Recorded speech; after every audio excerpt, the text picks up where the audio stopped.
こんにちは、しずさです。今回は日本刺繍初心者の方に使いやすそうな商品を見つけたので紹介したいと思います。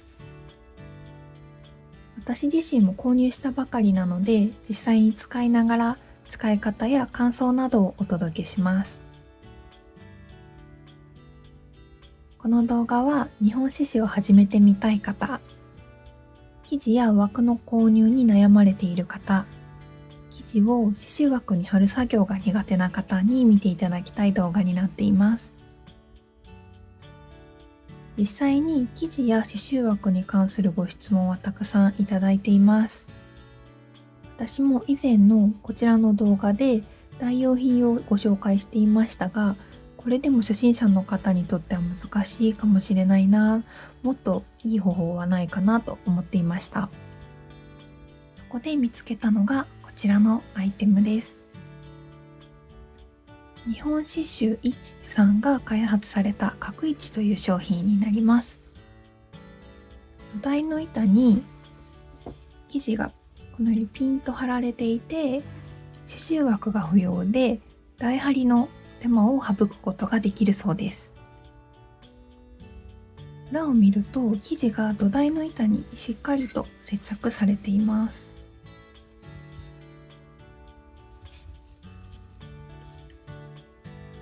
こちらは絹地ですが、地紋は購入したタイミングによって変更があるようです。私のは青海波の地紋でした。この土台の板も結構厚みがあってしっかりしています。大きさは外枠が 20×20 センチ、内枠が 13×13 センチとなっています。一つ注意点なのが、私が買ったタイミングでは商品ページに B 級、生地にやや緩みがありますというものしか売っていなかったので、そのあたりの使用感が少し気になります。それでは実際に使ってみたいと思います。今回はチャコペーパーで下絵を描きます。地紋が青海波だったので、今回は波輪に影千鳥という家紋を刺繍します。角位置の上にこのようにチャコペーパーを置いて、その上に図案を置いて写していきます。この時の生地の方向に注意してください。生地をよく見るとまっすぐの線がこう通っているのが見えるでしょうか。この線が横糸になります。横糸の向きに対して垂直の方向に縦糸が通っています。こちらが縦方向、こちらが横方向になるように置きます。で、今こちらが横方向、筋がたくさんある方向、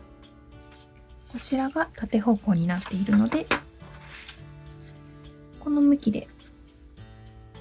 図案を置いていきます。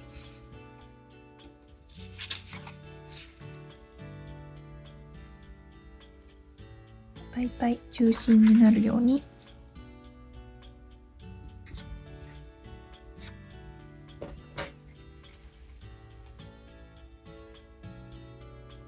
2.5、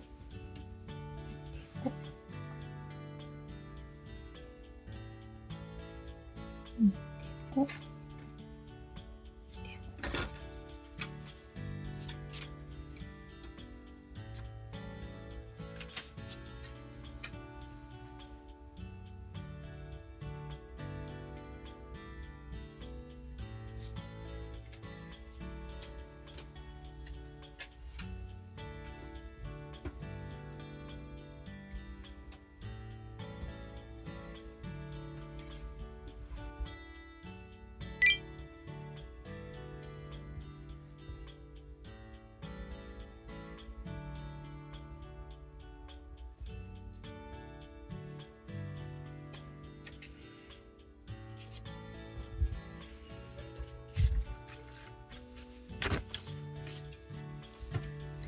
下絵が描けたので、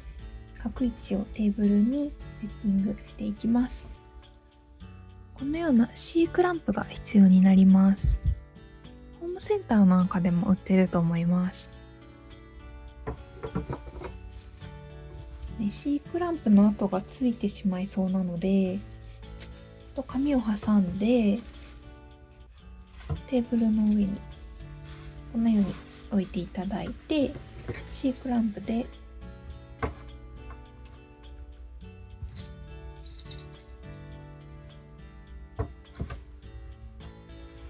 留めていきます。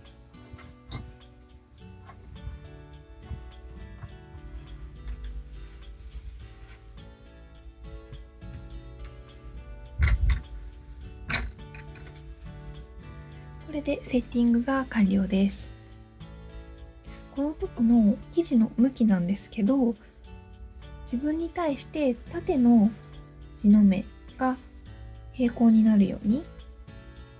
横の地の目がまっすぐになるように、この向きでセッティングします。っていうのも、実際の刺繍枠で刺繍する際にはこの向きになるので、この縦地の目、横地の目の方向注意してみてください。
完成したので、実際に使ってみた感想をシェアしていきたいと思います。まず刺繍枠に生地を貼る工程がないので、すぐに刺繍に取り掛かることができました。生地貼りは難しい工程の一つでもあるので、それを省くことができると初心者さんも挑戦しやすくなるんじゃないのかなと思いました。このまま飾ることができるのもいいですよね。ちょうどいいサイズの額があれば額装もできそうです。C クランプを最初に取り付けたんですけど、私右利きで右側にこうやって取り付けると結構この部分に糸が引っかかってしまってやりにくかったので、途中でこちら側の左に付け替えました。利き手と反対側につけるといいのかなというふうに思いました。心配していた生地の張り具合なんですけれども、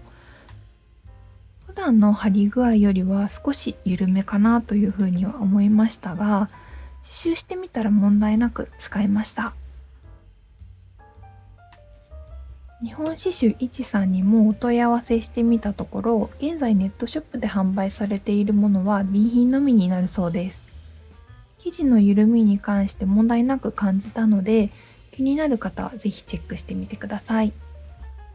正規品が欲しい方はメールの問い合わせをすることで購入が可能ということでした。今回タイミングが良くて、4月25から27日の日本ホビーショーで展示販売、商談会もされるそうです。詳しくは日本刺繍一さんのインスタグラムをご確認ください。概要欄の方に日本刺繍一さんのインスタグラムとネットショップとホームページのリンクも貼っておきます。同じこちらの図案を刺繍してみたいという方は概要欄から図案配布ページに飛べますのでご活用ください。今回は菅縫い、松井縫い、切り押さえ縫いを使って刺繍しました。菅縫い、松井縫いに関しては以前の日本刺繍2の動画で縫い方を紹介しています。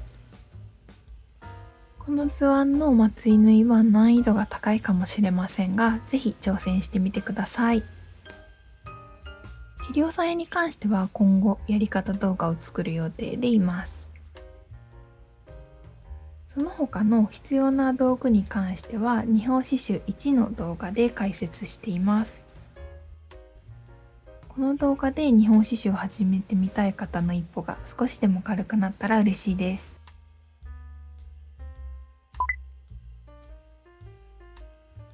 生地の向きについて解説しましたが、生地の種類によって横糸の筋が見えないものもあると思います。角位置の場合は刺繍した後に仕立てをすることも少ないと思いますので、そこまで縦横を気にしなくてもいいかもしれません。私のように菅縫いをメインで刺繍する場合は横糸に沿って刺繍することになりますので、筋が見やすい生地を選ばれることをお勧めします。今回使用したこの正外版の生地は菅縫いがしやすかったです。最後に角位置設置の向きについて説明を補足します。私は実際の刺繍枠に生地を貼るときと同じ方向で自分に対して横糸の向き、縦糸の向きという風にして設置しましたが、後日日本刺繍一さんに教えていただいてなるほどなと思ったことがあったのでシェアさせていただきます。角位置は360度どの向きでも設置が可能なので、常に刺繍しやすい方向で刺繍することができます。例えば私の場合は下から上に向かって